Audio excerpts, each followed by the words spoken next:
11 juin dernier, lorsque Françoise Hardy s'est éteinte à l'hôpital, seule sa nièce Claire et son ancienne attachée de presse se trouvaient à son chevet.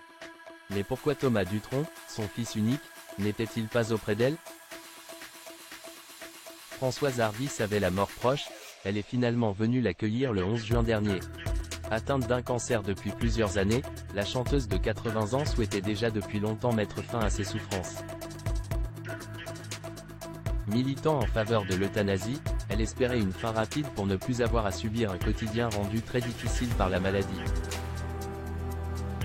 Depuis mes 45 radiothérapies, l'absence définitive de salive et le manque d'irrigation du crâne et de toute la zone ORL ont rendu ma vie cauchemardesque, avait-elle tristement confié au JDD en juillet 2022, avant d'ajouter: ma vie est devenue si difficile que j'aimerais parfois partir pendant mon sommeil et ne pas me réveiller. C'est finalement son fils unique Thomas, fruit de ses amours avec le chanteur Jacques Dutronc, qui a officialisé la nouvelle sa disparition. Maman est partie, a-t-il sobrement écrit sur ses réseaux sociaux, en légende d'un cliché de son iconique mère. Mais ce que beaucoup ignorent, c'est que l'artiste, devenu chanteur comme ses parents, n'était pas à son chevet au moment de sa disparition.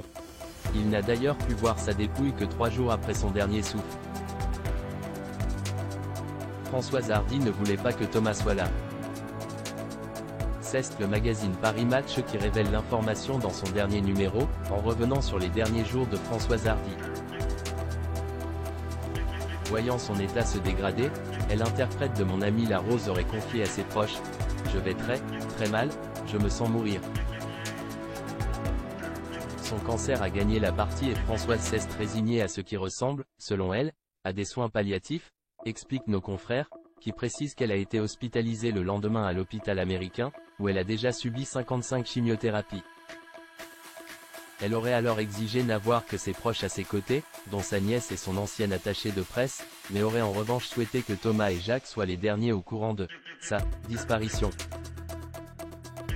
Françoise Hardy aurait même demandé à son fils unique de ne rien annuler pour elle, et de continuer à travailler. C'est pour cette raison que Thomas Dutronc se trouvait alors loin de sa maman.